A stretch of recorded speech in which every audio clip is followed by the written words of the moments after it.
Have you ever been sitting in a room full of people, smiling, talking, laughing, and still felt completely alone? I have.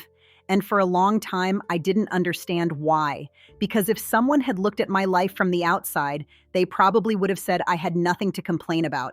I had a family who loved me, a home that felt warm, friends I could call, people around me almost every day.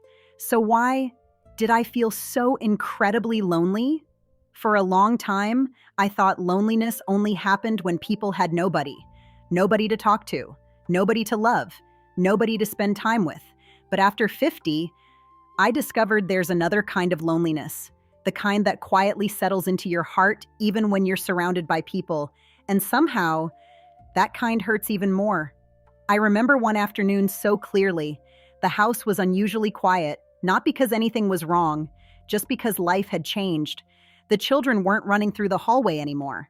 Everyone had their own schedules, their own responsibilities, their own lives.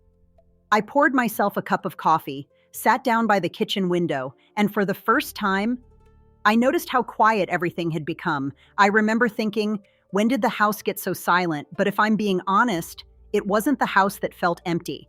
It was me. That realization scared me, not because I was physically alone, but because I couldn't remember the last time I had really checked in with myself.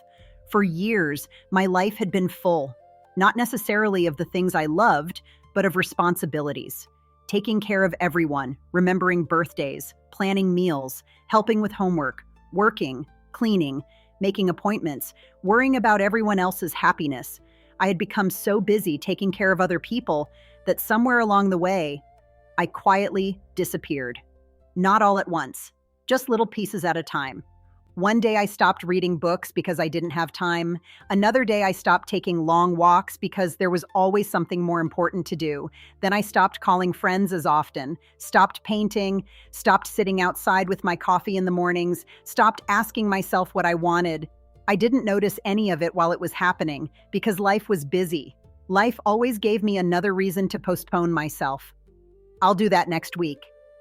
Maybe next month, when things calm down.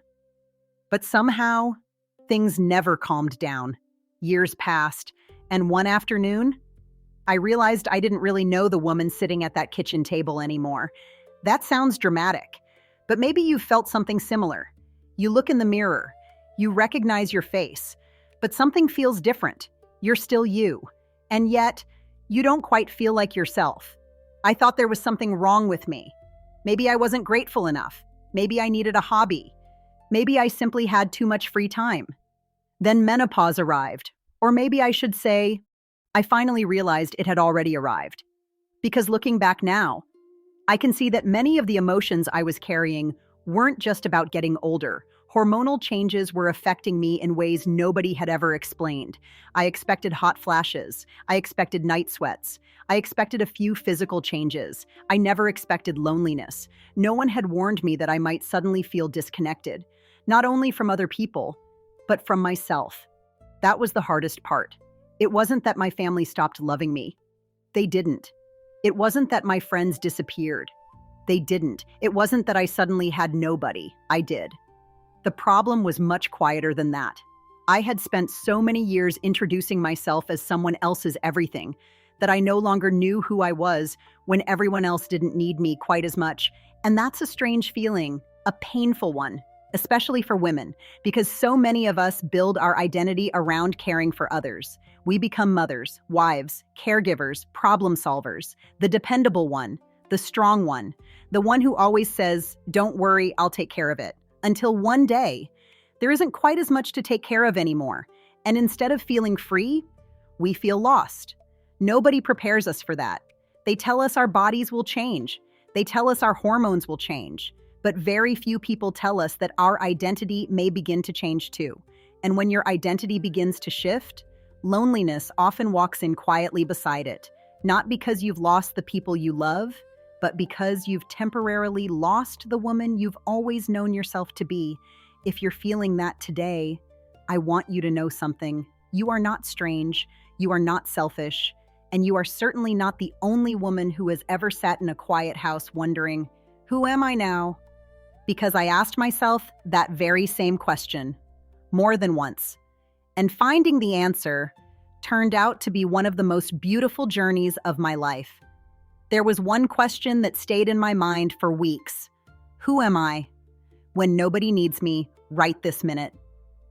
At first, I hated that question. It made me uncomfortable because I didn't have an answer.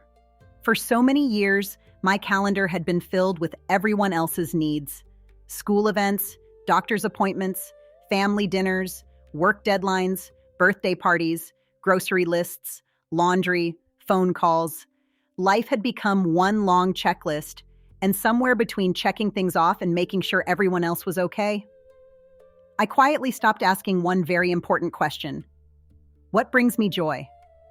Not what makes me useful, not what makes me productive, not what other people expect from me, just what makes me feel alive? I honestly couldn't remember. That realization made me sad. Not because life had been bad, it hadn't. I loved being a mother. I loved caring for my family.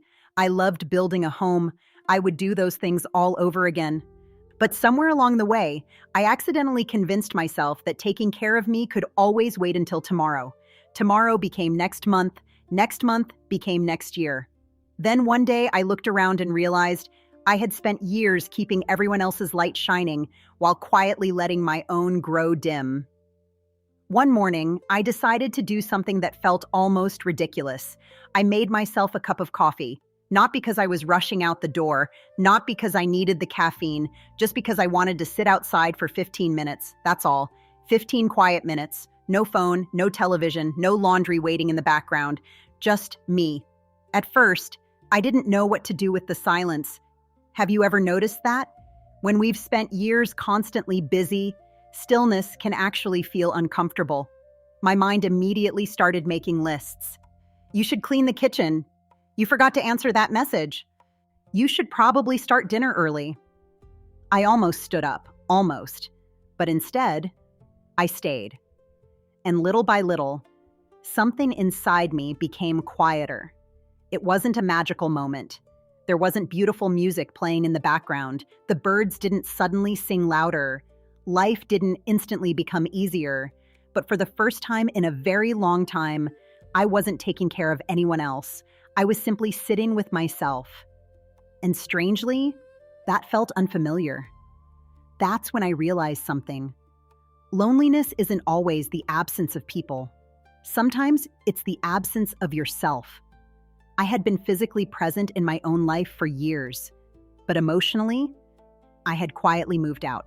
That sounds strange, doesn't it? But maybe you understand exactly what I mean. Maybe you've smiled through conversations while feeling disconnected inside. Maybe you've gone through an entire week without asking yourself how you were really doing. Maybe you've spent so much time being available for everyone else that you've forgotten what it feels like to enjoy your own company. If that's you, I want to tell you something that took me years to learn. You don't need to become the woman you used to be. In fact, I don't think she's waiting for you. I think someone even more beautiful is the woman you're becoming. She isn't 25 anymore. She doesn't have the same energy. She doesn't dream the same dreams. She doesn't measure success the same way. And that's okay. Actually, it's wonderful because she's finally learning something younger women rarely understand. Peace is more valuable than perfection. Presence is more valuable than productivity. And joy doesn't have to be earned. I started making tiny promises to myself. Nothing dramatic, nothing life-changing overnight, just little promises. One walk each morning, one phone call to a friend each week, one afternoon without feeling guilty for resting, one book, one flower planted in the garden, one recipe I wanted to try simply because it sounded fun. Do you know what surprised me? None of those things changed my circumstances. My children were still grown. The house was still quieter. Life was still different. But I was different too. Little by little, I stopped waiting for life to make me happy again. I started participating in my own happiness. And that changed everything, because I realized something that still makes me smile today. The woman I thought I had lost was never actually gone. She had simply been buried underneath years of responsibility. She was still curious, still funny, still kind, still capable of dreaming. She had just been waiting. very patiently, for me to come back and find her. Maybe that's what this season of life is really about. Not losing ourselves, finding ourselves again, not becoming less, becoming more intentional, more honest, more compassionate, especially with ourselves.